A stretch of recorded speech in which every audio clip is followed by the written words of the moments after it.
Ladies and gentlemen, as we begin our services, we ask that you please turn off all cell phones or electronic devices or place them in a silent mode. Today we're going to begin our services with the presentation of the flag. We'll ask that everyone please rise.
Bruchim habayim and welcome.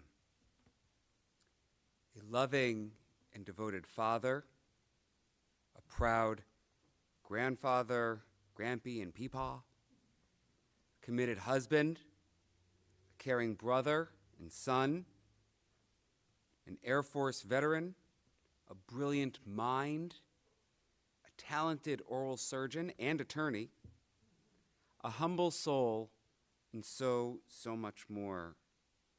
Dr. Melvyn Arnold Blake, or Mel as he was known, or Doc, was a steady and loving presence in the lives of so many. Now, unlike most of you, I didn't know Mel in life. I came into contact and connection with this family upon news of his death this past Friday morning during Chol HaMoed Pesach, the intermediate days of Passover. I had the opportunity last night, though, to spend some quality time with his daughters, with Allison and Jennifer and Stephanie, and I never asked the birth order, and don't make me guess, who shared with me their impressions of who their father was as they tried their best to capture for me just a smidge of what he meant to them. This was no easy task as they hold him in such high regard and respect. Allison told me that the relationship between her father and his daughters was all love. Stephanie told me that her father had the biggest heart and the biggest smile, which I saw in the back as I was watching the pictures that you put together. Jen reflected on the time that she and Mike had with him over the past number of years they spent living together and caring for him, and how much, not how much that meant to him, but how much that meant to them. Speaking of which, I want to take a moment and acknowledge what happened in their home over the last number of years. I lost my spot. To raise up the commitment of both Jen and Mike, who went above and beyond to care for Mel during the last number of years as his Parkinson's and other health limitations caused him to need ongoing care. Jen's fiance, Mike, came into this family at the initial stages of Mel's decline, but he stepped right in and stepped right up to help support Jen in supporting Mel. And Allison and Stephanie reflected on their love and gratitude for their sister and all that she did to care for their father. There was so much love in this family that I could see during our meeting. And I shared that as a rabbi, I'm often with families in moments of grief, and it is rare to see such a pure overflow of love and respect happening between siblings, and with that love also flowing back and forth between children and parent. Through tears, I heard that all three daughters had the privilege to be able to be by Mel's side as his embodied life came to an end. It doesn't get much more full and loving than that. But back to Mel. I learned a lot about him. I learned that though he was a successful and skilled oral surgeon, he went back to school in his 40s to also become an attorney. I learned that as a parent, he never missed a beat, never missed a thing. While he may have been, shall we say, a bit delayed in his arrival time, he did always make it. I learned that he came from a modest upbringing, but was a committed student, using his intelligence and tenacity to build a successful career for himself. I learned that he liked going to the gym, that he loved golf, though he wasn't very good at it. I was told that he was completely committed to his family, but that his second love was food, because Mel loved to eat. He also loved Hallmark movies, which was a surprising twist to me. He loved to schmai and shop for his grandkids, leaving big dents in the supply of merchandise at Five Below when he would go shopping for them. And he loved going to Costco, too. We share that in common, Mel. I learned that he was very active, which made his mobility challenges just that much more challenging. I also learned about his deep and abiding love for his wife, Tina, whose death a decade ago was particularly hard on him. It is my prayer, and I imagine all of our prayers today, that their souls both be lifted up and be reunited in joy.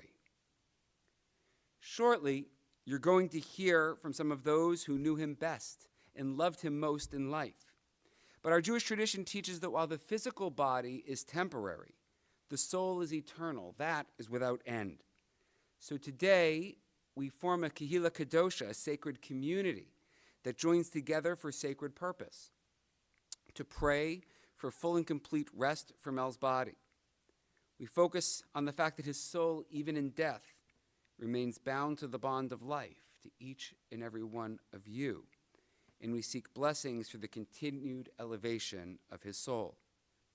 May our time together today have purpose and deep meaning, and may it honor well Mel's memory, who died overnight early Friday morning, just a few short days ago. My name's Rabbi Nathan Weiner. I'm a rabbi locally here in southern New Jersey and am the incoming rabbi of Temple Har Zion in Mount Holly. It is an honor truly on behalf of myself, my family, the team here at Platt Memorial Chapels, and Klal Yisrael, the Jewish people, to be present with each of you today.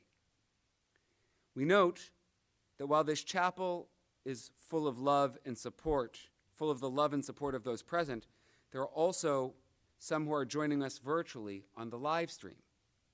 To those of you joining us on the live stream, I offer words of welcome to you as well. Please know that your presence is felt here with us in the chapel too. But as I mentioned, today we celebrate the life and mourn the death of Dr. Melvyn Arnold Blake, Mendel Anshel ben Shaul, Zichrono Livracha, of blessed memory.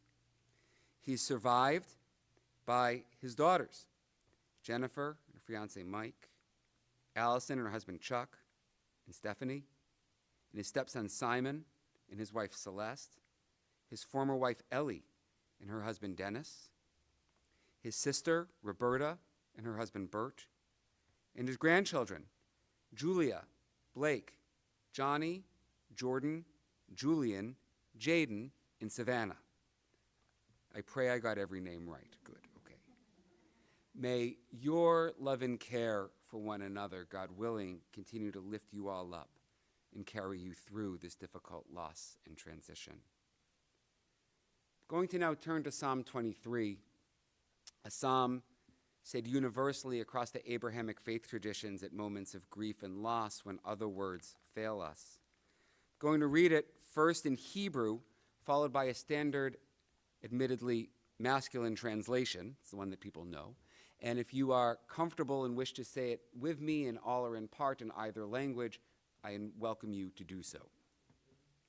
Mizmor LeDavid, Adonai ro'i lo achzar, bin otesha yarbitzeni al me menuchot yinahaleni, nafshi yeshoveh v'encheni b'maglei tzedek lema'an shemo, gam ki elech b'geit mavet lo irara ki atay madi, shivtecha u'mishantecha hema yenachamuni, ta'aroch lefanai shulchan neged zorarai, Dishanta v'shemen roshi kosi rivaya.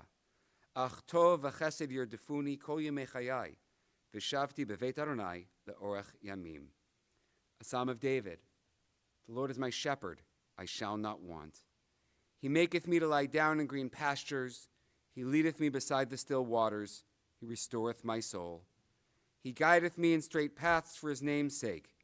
Yea, though I walk through the valley of the shadow of death, I will fear no evil, for thou art with me. Thy rod and thy staff, they comfort me. Thou preparest a table before me in the presence of mine enemies. Thou hast anointed my head with oil, my cup runneth over. Surely goodness and mercy shall follow me all the days of my life, and I shall dwell in the house of the Lord forever. Amen v'amen. And from Kohelet, Ecclesiastes chapter 3, For everything there is a season, a time for every experience under heaven, a time to be born and a time to die, a time to plant and a time to uproot what has been planted, a time to tear down and a time to build up, a time to weep and a time to laugh, a time to grieve and a time to dance, a time to throw stones and a time to gather stones, a time to embrace and a time to refrain from embracing, a time to seek and a time to lose, a time to keep and a time to throw away, a time to tear and a time to sow, a time for silence and a time for speaking. We've now come to a time for speaking. As I mentioned, some of those who knew him and loved him most in life have prepared words of a eulogy, or a hesped, as we say in Hebrew, in Mel's honor. And the function of a hesped is to uplift him, to uplift his honor and his dignity, his kavod. So we're going to hear first from his son-in-law, Chuck, followed by his stepson, Simon, and then I'll call the others. Chuck?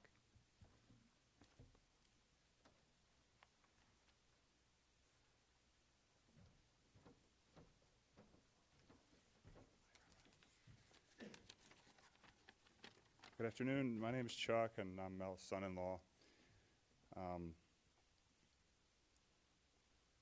When I first met Mel, we naturally clicked. He became my buddy. We shared the commonality of we're both lawyers, so whenever we had family functions, Mel and I would gravitate to one another because we had so much in common. Both being lawyers, we both like spiritual books. We had similar political views. Both bad at golf. We did talk about golf together. And we shared the love of eating. So when I was with Mel, if we were eating breakfast, we would talk about where we wanted to go to lunch. If we were eating lunch, we would talk about where we wanted to go to dinner. When he would call me on the phone, he would tell me about the next hot restaurant that had larger-than-life portions of food. So we, always talking about food. But the things that I remember most about Mel are the ways that he was different than I am. The first thing I wrote down was he was never in a hurry. There was a part of my life when I was constantly, the monkey brain, like you're present but you're not present because you're thinking about all the other things that you have to do. And so I'd be doing this task, multitasking, So while you're doing things, you're missing out on being present. And Mel, I look back now, and I wasn't actually in a hurry, but the hurry was in me. The hurry was never in Mel. 20 minutes late was typical for Mel, sometimes a half hour, sometimes you'd be waiting for an hour, but he'd always make it eventually. When you golfed with him, it was a 6-hour round of golf, because he would take 6 practice swings before he hit the ball. And I was thinking to myself, Mel, don't you have places to be, things to do? And he did, but in his mind he didn't. He goes, I'm golfing. It'll get done when it gets done. I'll get there when I get there. We used to hire, in our firm, we used to use Mel for TMJ reports, and you'd have to tell him well in advance, I need the report. And then weeks would go by. Mel, did you get the report done? I'm working on it. Don't worry. So the night before it was due, Mel would get out a machine that was only one step up from like a cast iron typewriter. And he would bang out this report. He'd hand deliver it to me, and with a big smile on his face, see, I got it done. And the report was excellent because he was brilliant. He had all the legal arguments and the medical arguments that I needed him to make. But he was a last-minute guy for sure. Mel taught me not to worry about money. He was fortunate. He was an oral surgeon. He made money, but he never worried about money. And he never spent money on himself. He spent it on his family. He wanted, restaurants, taking them out, vacations. He helped pay for his daughter's and Simon's education. So when it came to money, Mel was selfless. The funny story that I have about Mel is I was in the stock market, and I remember the shoes Crocs. I lost $5,000 in one day. I was telling Mel about it, and he goes, Chuck, let me tell you a story. He says, in the 1970s, I was involved in the futures market, and he had an investment that went up to like $700,000. So we're talking like This is 1970, so it was probably like $4 million. And his broker called and said, Mel, you have to sell. And he said, no, I'm going to hold on to it. I wanted to go up to $1 million. The next day, it vanished. So he says, so when it comes to money, Chuck, easy come, easy go. Just remember that. And Mel was compassionate. I grew up in a loving family, but through Mel, I learned that it was okay for men to say, I love you to each other and to hug each other. Mel was forgiving. I don't mind saying this because it's to prove a point about how Mel was. You know, for years, I started out as a social drinker, then I became a heavy drinker, and then eventually a full-blown alcoholic. And I had all the behaviors that are associated with that. And so Mel, he was angry with me. He was frustrated. He was disappointed. But then as he saw that I got serious about recovery, he forgave me. So he taught me. And the great relationship that we had that was lost for a period of time was restored.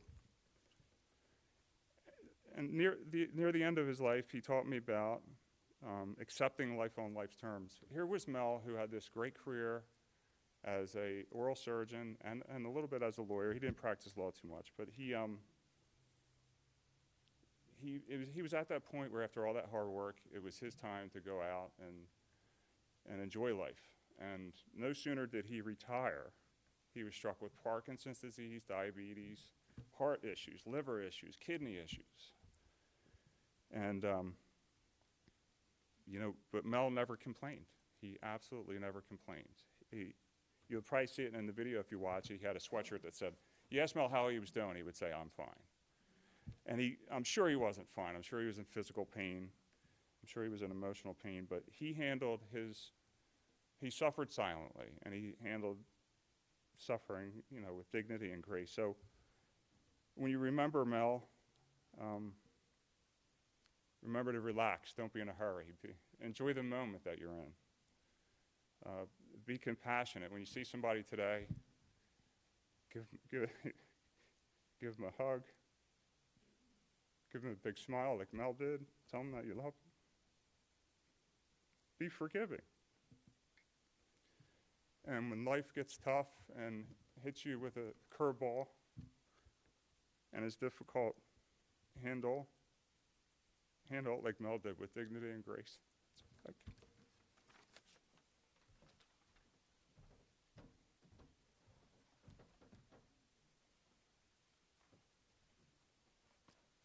Simon?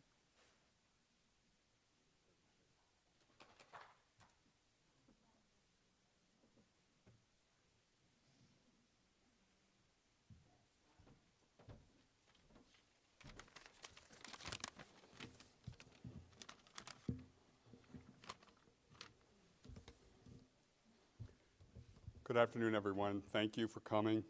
I'm Simon. I'm Mel's stepson. I'm Tina's son.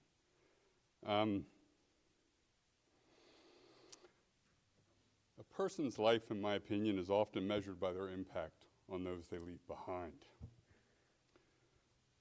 All of you sitting here know what a wonderful man Mel was. So I would like to share some of his significant impacts on me. A little over 10 years ago, I stood here to say goodbye to my mom, Tina. She introduced me to Mel when I was like 10, nearly 45 years ago. Mel had a profound impact on me as my stepfather. He was truly the only male role model I ever had or accepted. I know it, Mel has also earned the respect and adoration of many of you, if not all in this room. Today, I live my life as a husband, a father, and a provider, probably in that order. Like any great parent, each key aspect of my life is held to what Mel showed me through his wonderful life's example.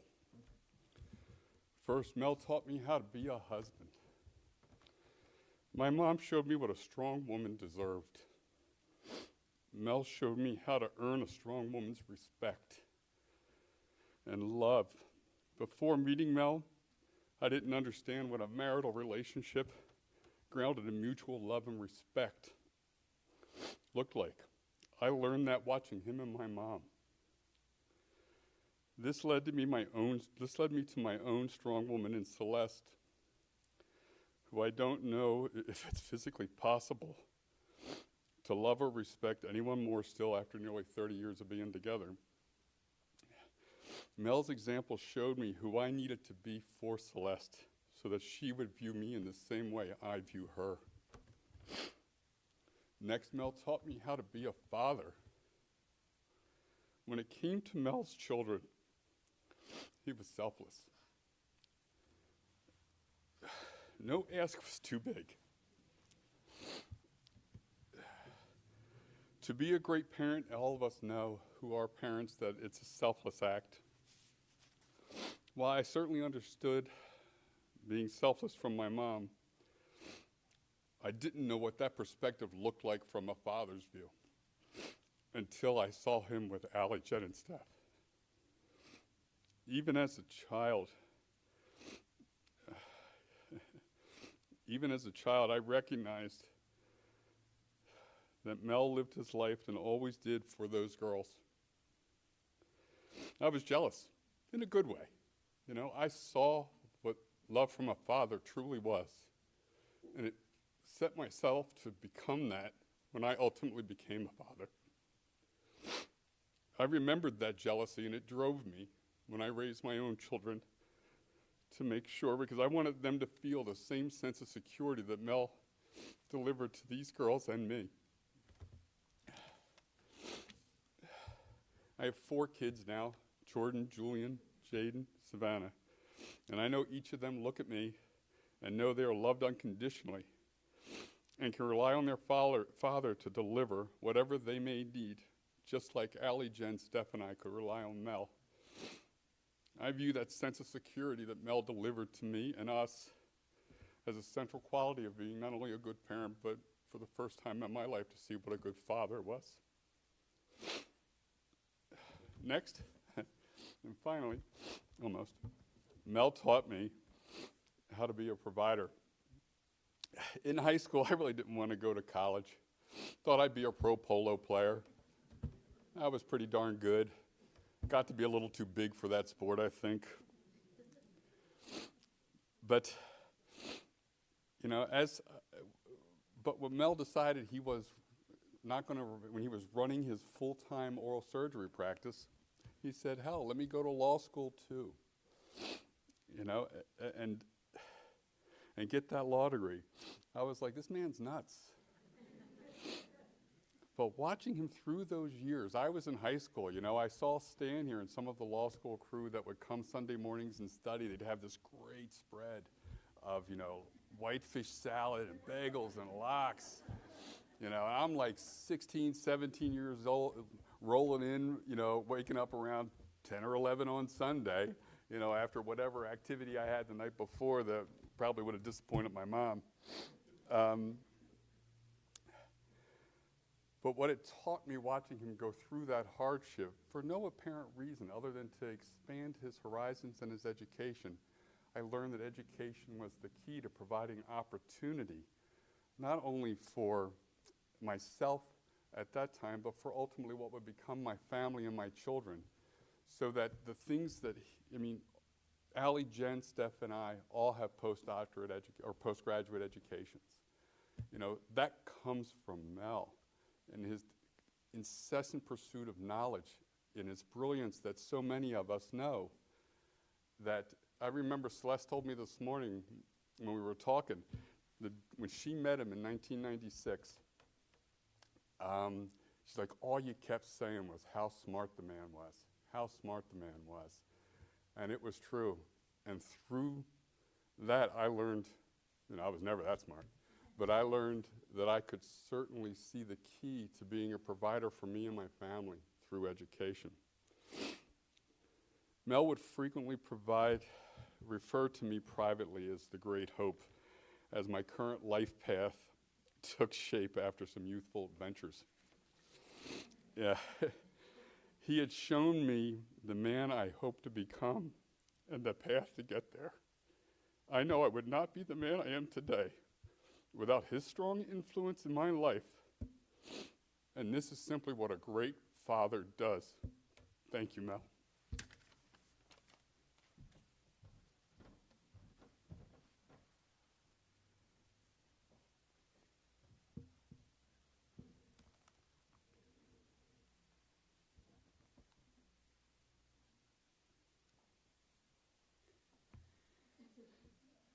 We now have two more sets of speakers. On behalf of the grandchildren, his granddaughter Blake, accompanied by Johnny and Julia, and then after them, the three daughters, Jennifer, Allison, and Stephanie, will share some words.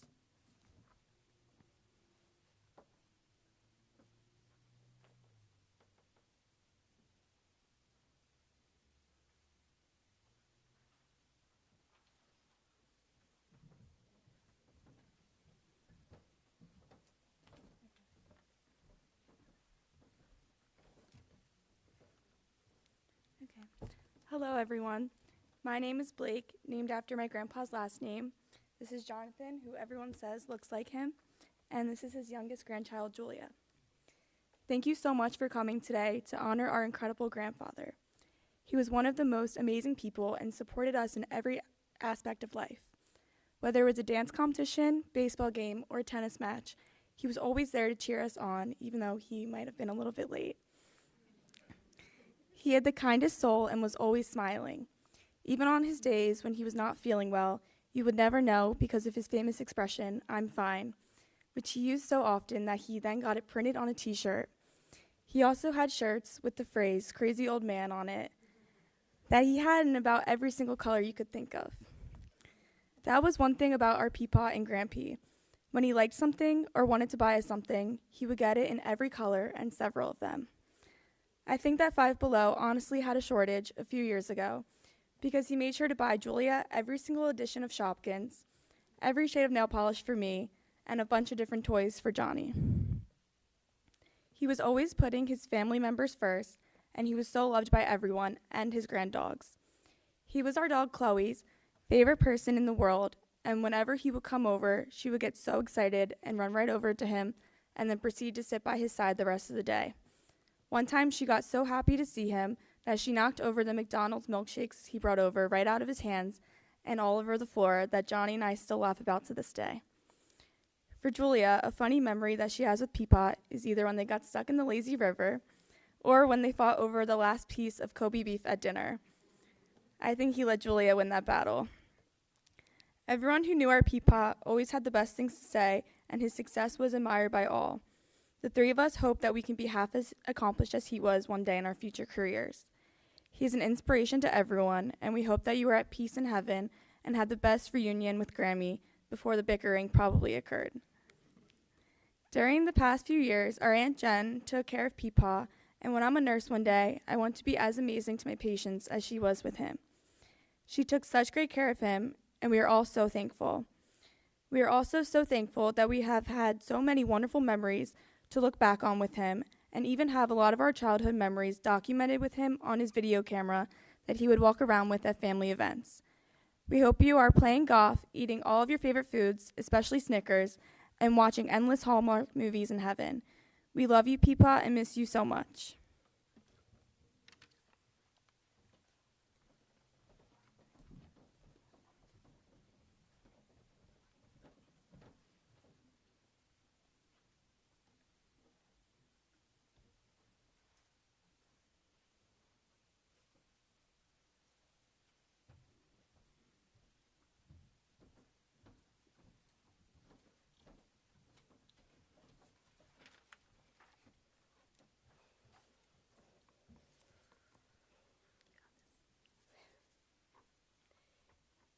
Ever since we were little girls, my dad has always been our hero. He was the true definition of a devoted and loving dad. He would do anything for his family, and his family always came first. He was the kind of man that would that would give anyone the shirt off his back, asking for nothing in return. He was kind and compassionate, and his brilliance was impressive. He had a quiet way about him, and he was extremely humble, but his wisdom was incredible. We can't say enough about him because he was one of a kind, and there will never be another like him. Thank you for everything you did for us throughout our lives. We will love you forever. We will love you forever, and we will miss you for the rest of our lives.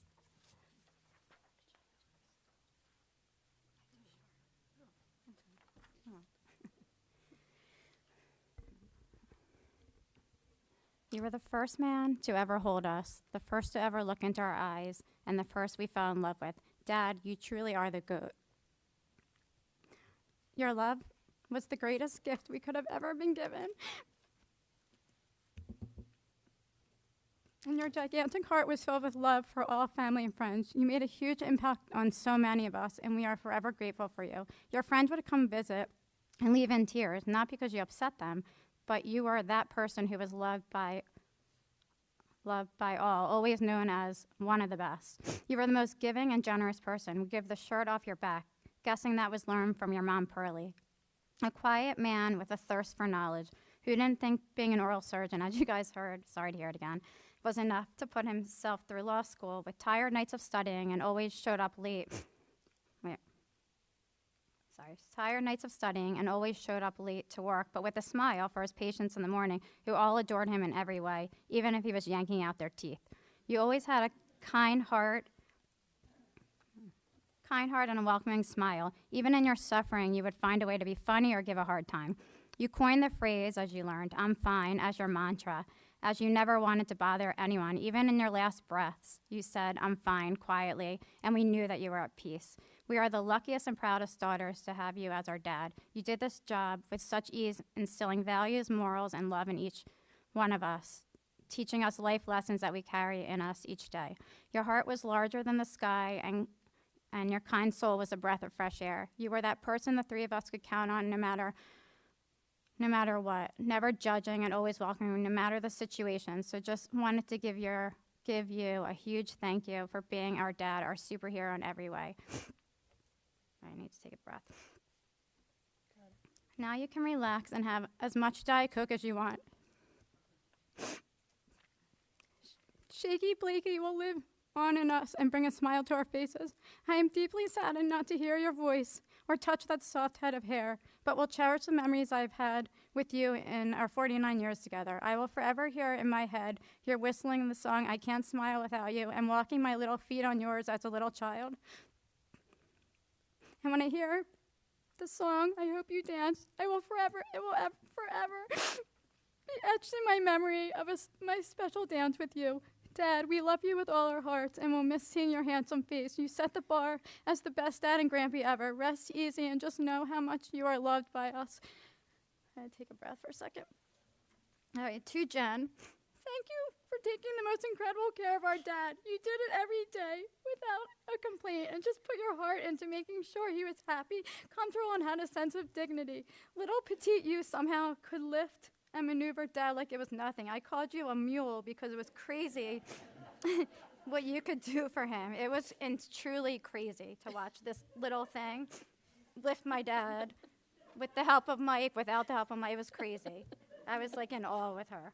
She asked me the other day to help move him, and I think I hurt my finger. I was like, I went home and I was, why does my finger hurt? And she's like, "Oh, just move this, do that." I'm like, "I'm moving out of your way." That was just a side note.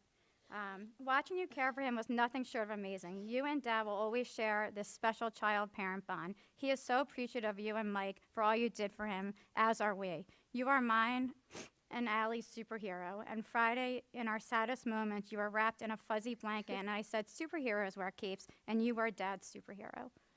So, love you so much. Thank you so much for taking such great care of him.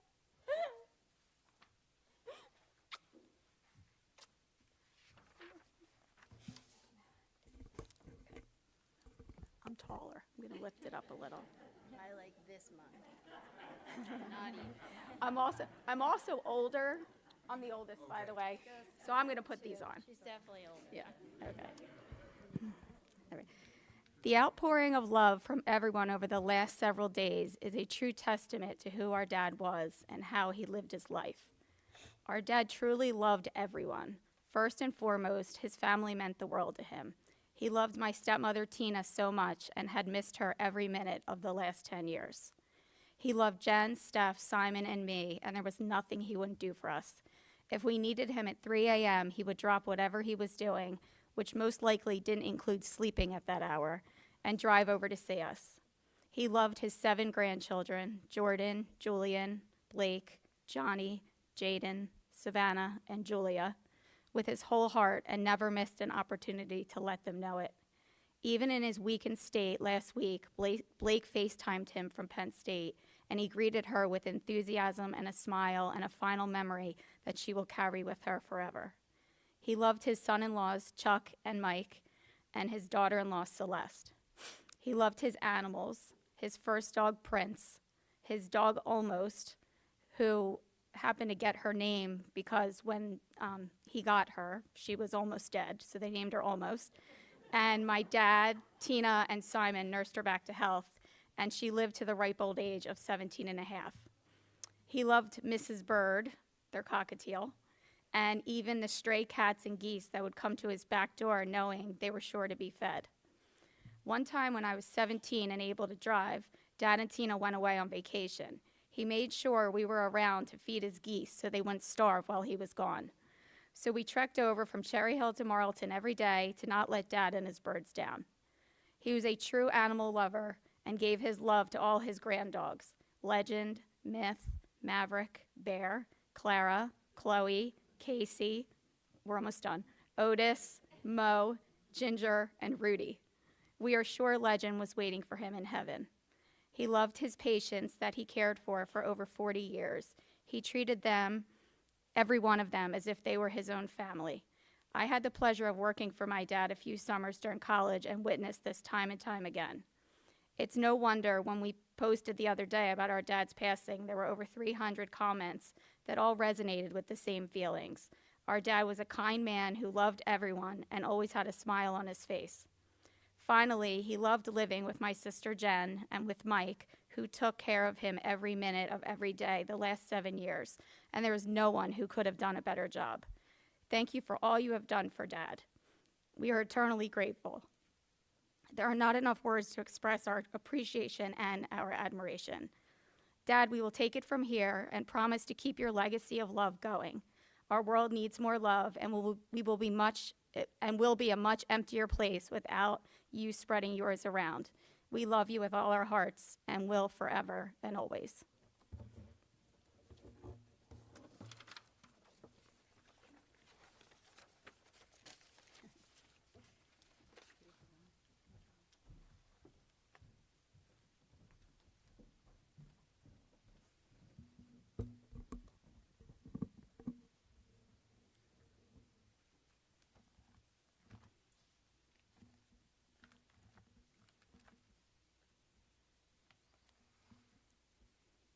These beautiful memories and dedications in mind that we move to the central prayer of a Jewish memorial service, El Male Rachamim, that asks that Mel's soul be granted true rest in God's warm embrace. I'll read it first in the English translation, followed by chanting it in the Hebrew. If it's comfortable physically for you to do so, I invite you to please rise.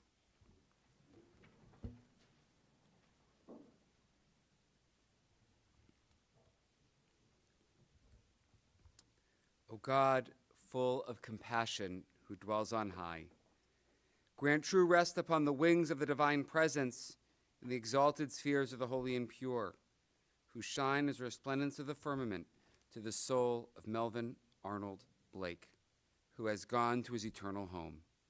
For charity has been donated in remembrance of his soul.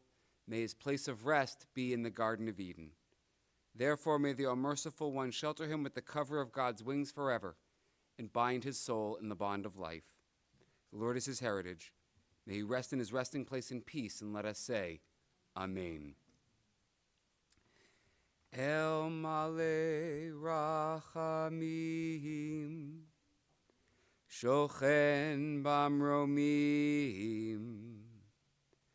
Hamitzei menucha nechona, tachat kanfei hashchina, b'malot kidoshim utehorim, kezohar harakia mazhirim, et nishmat Mendel Anshul ben Shaul, shehalach le'olamo, ba'avor shenadvu tzedakah ba'ad hazkarat nishmato, began eden dehe menuchato, lachen bal harachamim yasti rehu beseter kenafav le'olamim. Vitzror hachayim et nishmato, Adonai hu nachalato, v'yanuach al mishkavo b'shalom, v'nomar, Amen. Let's remain standing. Everything from Mel's moment of his death until this moment has been in service of a mitzvah called Kavod Hamet, honoring the deceased. We've now symbolically concluded our obligations to him, and we shift as a community to our obligations towards this family, towards these mourners. As we form a community of consolation around them, performing the mitzvah of Nichum Avelim, comforting the mourners. This is a mitzvah that begins now and continues in the days, weeks, months, and even years to come. And each one of you who help form this community of consolation around them, it happens now, but it continues through visitation tonight and tomorrow, which I'll announce shortly, and also in the weeks and months to come as I encourage you to set a reminder in your phone, to pick up your phone and call one of his daughters, to call stepson, to call his sister, to call his grandchildren, and to say, I'm here for you and I love you. How are you? Let's get lunch. Right? And be a continual presence in their lives to continue performance of this mitzvah. But in the Jewish tradition, when you inhabit the role of being a mourner, we say a prayer called the Mourner's Kaddish. And the Mourner's Kaddish, I like to teach, doesn't speak of death at all. It only speaks words of praise. And the thinking goes that when you say words of praise, you're performing a mitzvah. And when you perform a mitzvah, you get the check mark in your column. You get in your plus column. Except had Mel not died, you wouldn't be performing the mitzvah, so he's the cause of the mitzvah. He gets the credit. So even after he's passed on in his embodied self from this world, you get to lift him up. And you get to know that the goodness that you know to be true about the man that he was continues to fill the world in a real and tangible way through you as we remain connected in the bond of life. So if you're comfortable and would like to say it with me, we'll now recite for the first time the Mourner's Kaddish. Yitkadal v'yitkadash shemei Rabbah, bi'alma divra kirutei v'yamlich malchutei, b'chayechon u'v'yomechon u'v'chayei d'chol beit Yisrael, ba'agala v'izman kari v'imru amen. Yehei shmei Rabbah mevarach le'olam olamei omaya. Yitbarach v'yishtabach v'yitpa'ar v'yitromam v'yitnaseh. V'yitadar v'yitale v'yitalal shemei dekudesha barichu. Le'ela min kol birchata v'shirata. Tush bechata v'nechemata. Da'amiran be'alma v'imru amen. Yehei shlama Rabbah min shemaya. V'chaim aleinu v'al kol Yisrael v'imru amen. Oseh shalom b'mramav, hu ya'aseh shalom, aleinu v'al kol Yisrael v'imru amen.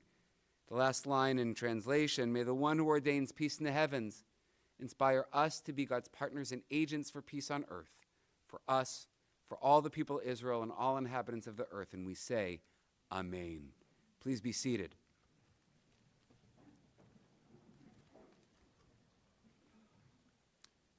Our formal time together here is drawing to a close. A few announcements on behalf of the family. First, donations in lieu of flowers. If you'd like to make a donation, please be made to the Parkinson's Foundation at parkinson.org. And immediately following our time here at the chapel, guests are welcome for visits of consolation at the home of Allison and Chuck, which is at 12 Adams Lane in Hainesport. That's immediately following our time here today, and visitation will resume again tomorrow for continued visitation at 6 o'clock p.m. So once again, that's 12 Adams Lane in Hainesport, following our time here this evening, and then tomorrow again at 6 o'clock p.m.